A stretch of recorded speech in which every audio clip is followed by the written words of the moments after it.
자, 우리 장호진 차관님, 예, 이 중요한 시기에 차관을 부임하셨네요.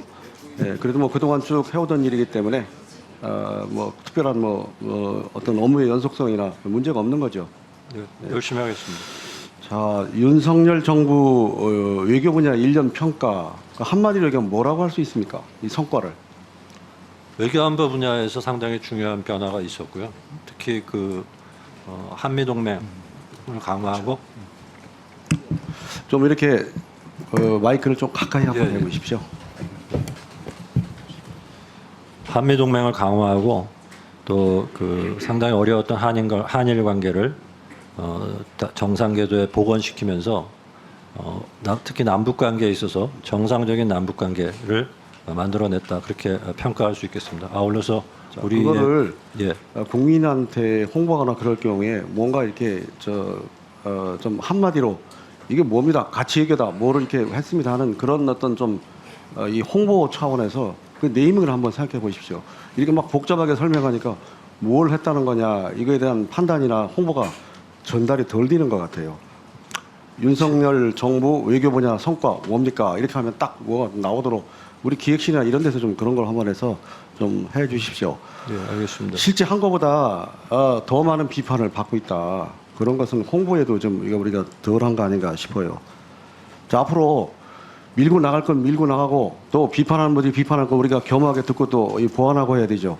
앞으로 보완하고 더 좀 개선해야 될 그 정책 방향 뭐가 있다고 생각하세요? 외교 분야에서. 저희 외교안보 분야에 있어서는 지금 이제 저희가 인태 전략도 발표를 했고요. 또 한미 관계, 또 한일 관계를 계속 발전시켜 나가면서 또 여타 국가들, 특히 한반도와 중요한 관계를 맺고 있는 여타 국가들의 관계도 잘 관리해 나가는 그런 과제가 있습니다. 그래서 그 분야에 있어서 저희가 좀 더 입체적인 전략을 만들어 나가는 자, 과제를 앞으로 갖고 있다고 보완할 부분 또 더 발전시켜야 할 부분 잘 구분해서 어떻게 하겠다는 건지 어떻게 보완하겠다는 건지 1년이지만 중요한 1년이었습니다. 서면을 한번 주시고요. 그다음에 두 번째로 지금 이제 한일 셔틀 외교 복원, 한미 동맹 외교 복원한 이렇게 말씀하고 아마 국무회의 대통령께서 후속 조치를 했는데 이 후속 조치 시작이 됐습니까? 총괄은 누가 합니까? 외교부에서. 지금 장관이 직접 방미와 합니까? 방일 말씀하시는 겁니까? 후속 조치의 총괄을 누가 하는 거냐고 앞으로. 후속 조치는 대통령실 중심으로 합니다만 외교부가 주무부처가 돼서 각 부처에서 이제 이행되고 있는 현황을 계속 점검해 가면서 그렇게 추진해 나갈 계획입니다. 자, 우선 한일 셔틀리그 복원과 관련해서 뭐 여러 가지 말씀도 많고 비판도 있고 잘했다는 평가도 있는데 하여튼 잘했다는 평가는 평가대로 듣고 좀 보완해야 되겠다 하는 말씀을 많이 들어야 됩니다. 이번에 특별히 한일 셔틀리그 복원 뭐 과거사 문제도 있습니다만 그중에 히로시마 원폭 위령부에 함께 참배를 하겠다. 또 후쿠시마 원전수 방류에 관해서 시찰단을 파견하는 걸 했다. 나름대로 의미가 크다고 보는데 그 의미를 한번 또 간략히 한번 말씀을 해보세요. 예, 지금 의원님 말씀하신 대로 이번 방안을 통해서 후쿠시마 오염수에 대한 우리 시찰단을 받고 그다음에 또 히로시마 원폭 희생자 한국인 위령비에 공동 참배하기로 합의했습니다. 첫 번째는 그동안 우리 국민들이 후쿠시마 오염수 처리에 대해서 상당히 우려와 불안감들이 있으셨는데 저희가 그것을 국민들의 그런 우려와 불안을 상당히 완화시켜 드릴 수 있는 하나의 중요한 계기를 만들었다 하는 평가고 생각되고요. 히로시마 원폭 희생자 위령비 공동 참배는 말하자면 저희 측 과거 이제 식민 지배 당시 희생당했던 한국 분들에 대한 어떤 일본 측의 하나의 마음의 표시라고 생각하고 있습니다. 예, 좀 앞으로 이 마이크를 좀 가까이 대고 말씀을 하셔야 될 것 같습니다. 잘 안 들립니다. 자, 이번에 한미 동맹 외교 복원했는데 5가지 새로운 기둥을 세웠다고 그랬습니다. 네. 안보, 산업, 과학기술, 문화, 정보. 그 중에서도 가장 궁금하고 우리가 기대했던 것이 핵 억제 관련입니다. 네. 그런데 그 부분에 관해서 우리가 핵 탐재 잠수함을 여기다 상시 배치한다 이렇게 되어 있는데 과거에 생각하지 못한 진전 아닙니까? 그렇죠? 예, 그렇습니다. 이게 어떻게 하느냐 하는 그거는 단계적으로 여러 가지 뭐 단계가 있습니다만 우리로서는 지금 북한에게 대응하는 게 제일 중요한 거잖아요. 네. 그거와 관해서 의미 있는 진전이 있었다 이렇게 말할 수 있습니까? 핵잠수함 그 배치는 정말 큰 변화고요. 그는 지난 80년대 초까지 잠시 전개했다가 그 후에 거의 굉장히 오랫동안 전개하지 않았던 것인데 핵잠수함은 그 미국의 전략 자산 중에서도 굉장히 그 기동을 은밀하게 하는 겁니다. 그 그러니까 노출을 시키지 않는데 그것을 공개적으로 우리 저기 한반도에 자주 전개하겠다는 그러니까 것은 완벽하지는 않지만 예. 핵 문제 대응과 관련 상당히 의미 있는 큰 진전이 있었다. 예, 이렇게 큰 평가할 중요한 수 있냐고요. 정치적인 메시지입니다. 핵 억제와 관련한. 예. 자, 그다음에 지난번 그 윤 대통령께서 그 워싱턴 참전 그 기념공원에 가서 6.25 때 실종된 장병을 끝까지 찾겠다.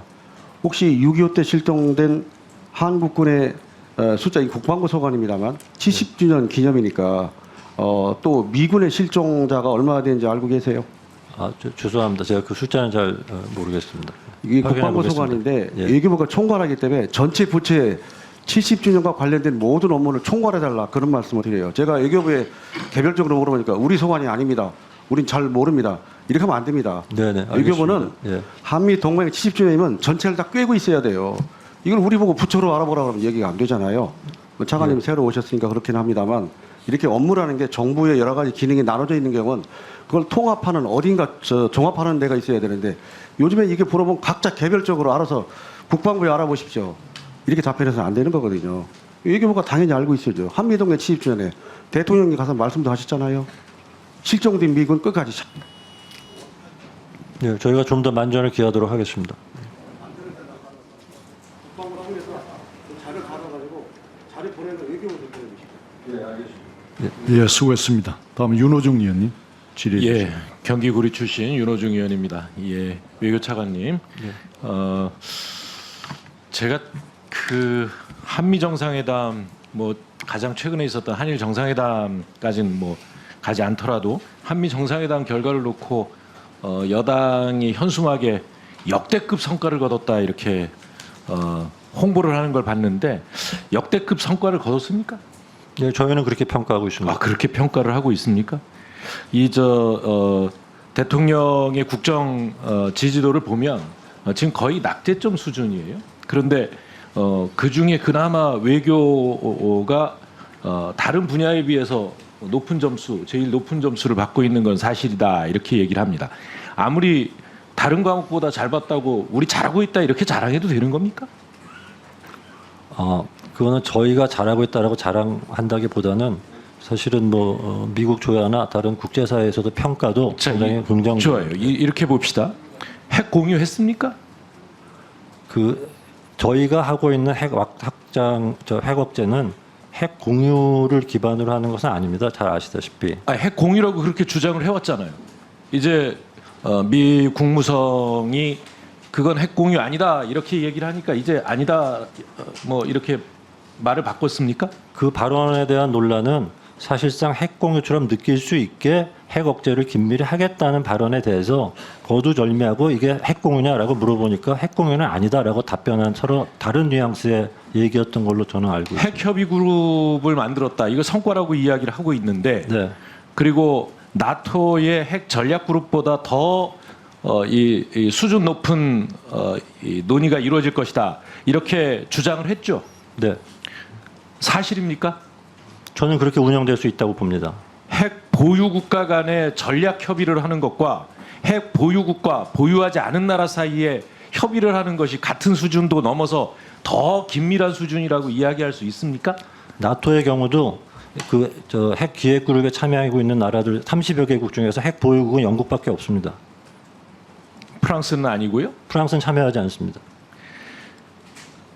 자, 전문가들은 핵 전략 그룹보다 핵 협의 그룹이 한 단계 낮은 이 단계다 이렇게 이야기를 하고 있는데 유독 우리 정부만 그 주장을 하고 있어요. 다음, 미국의 우리 기업들이 1,000억 불 이상의 이 투자를 하고 있는데 이번에 59억 불 투자 성과를 거뒀다 이렇게 주장했죠. 네. 그 중에 상당 부분은 지자체가 해놓은 거 재탕 삼탕한 이런 것들 다 긁어 모아 가지고 59억이라고 발표했는데 그걸 다 인정해도 1,000억 대 59억은 너무 큰 차이 아닙니까? 근데 그 1,000억이라는 거는 제가 알기로는 바이든 행정부 출범 이후에 그 한국 기업들이 투자한 겁니다. 즉 2021년 1월부터 지금까지의 투자액이고요. 반드시 윤석열 정부 출범 이후에 금액은 59억을 아닙니다. 홍보할 만한 계제가 되느냐? 저는 이 말씀을 드리는 겁니다. 그리고 그 59억은 저희가 매년 미국으로부터 유치하는 대한 투자의 금액을 보면 1년에 한 40몇 불에서 한 70억 불 사이로 왔다 갔다 합니다. 그래서 59억 불은 사실상 거의 1년에 유치하는 투자 금액과 맞먹습니다. 아니, 그러니까 평상적으로 하던 거 그냥 하고 있는 건데 그걸 정상 외교의 성과라고 내세우는 것 자체가 우습다. 저는 이 말씀을 드립니다. 다음에 한일 정상회담으로 넘어가 볼까요? 과거사 사과에 진전된 이 표명이 있었다. 이렇게 이야기하는데 가슴 아프다. 진전이 있었다고 생각합니까? 물론 그게 국민 여러분들 입장에서 보시면 조금 아직 부족한 면이 있으시겠습니다만 그 전에 한일 관계가 전혀 진전되지 않았던 상태에 비교해 보면 자, 진전되지 진전이 있었다고 않았던 봅니다. 2015년 아베 담화와 비교해도 오히려 후퇴했습니다. 1990년 아키히토 일왕이 통서개념이라는 표현을 썼죠. 그것이 이제 정말 마음 아플 정도로 애석하다 이런 의미죠. 아베 총리는 2015년에 담화를 발표하면서 통서개념과 함께 회오라는 단어를 썼습니다. 회오가 무슨 뜻입니까? 잘못을 뉘우친다는 뜻이죠. 예? 예. 그냥 가슴 아프다. 제3자죠.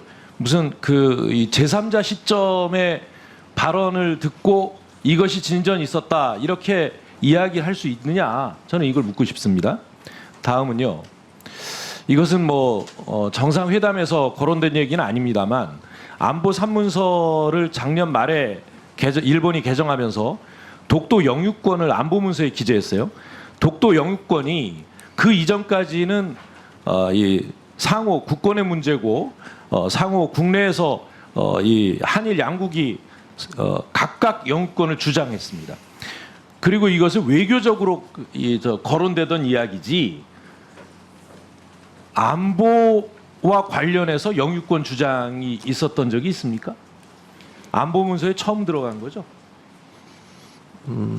제 기억에는 외교청서나 외교청서에는 있었습니다. 예. 그러니까 독도를 우리 한일 간에 일본이 한국과 안보 협력을 하겠다 이렇게 이야기하면서 독도 영유권을 안보문서에 집어넣는다는 것은 이건 군사활동이나 또는 군사적 분쟁의 대상으로 삼겠다 이렇게 이야기를 하는 것과 다른 것이 아니에요. 그러면 안보 협력이 이 일본의 진심입니까? 아니면 독도를 둘러싼 분쟁을 이라도 벌이겠다는 것이 일본의 진심입니까? 어떻게 판단하십니까? 독도 문제에 대해서는 저희가 국제법, 역사적 여러 가지 측면에서 누구도 건드릴 수 없는 저희 고유의 영토라는 입장을 분명히 하고 있고요. 그런 기조하에서 일본 측에 우리 정부가 그 있습니다. 입장이 잘못됐다는 것이 아닙니다. 일본이 안보 협력을 이야기하면서도 그 자신의 안보 문서에 독도 영유권 문제를 주장하고 있는 것에 대해서 이것은 군사적으로 충돌이 일어날 수 있는 매우 중대한 사안이기 때문에 안보 협력에 앞서서 마땅히 재개정을 요구했어야 하는 사안이 아니냐. 예, 주장은 하십니다만 제가 볼 때는 한미 정상회담, 한일 정상회담 저희가 미국이나 일본에 대해서 키다리 아저씨 노릇할 나라는 아니지 않습니까? 우리보다 더 GDP 규모도 크고 국제적 영향력도 크고 더 선진국이라고 할 수 있는 그런 나라들인데 우리가 퍼주고 다녀야 되겠습니까? 저는 오히려 이렇게 윤석열 대통령께서는 이 키다리 아저씨처럼 정말 좋은 일 하고 다닌다 이렇게 생각하실지 모르지만 국제적인 평가는 오히려 우리 대한민국의 지금 외교를 글로벌 호갱 외교다 이렇게 평가할 가능성이 매우 높다. 저는 외교부가 이걸 잘못했다고 생각하진 않아요. 한미 정상회담 형식에 놓고 보면 아주 아름답습니다. 저는 이걸 아름다운 3단 콤보 웨딩 케이크 같다 이렇게 얘기까지 했습니다. 근데 속이 텅 비었습니다. 내용이 없어요.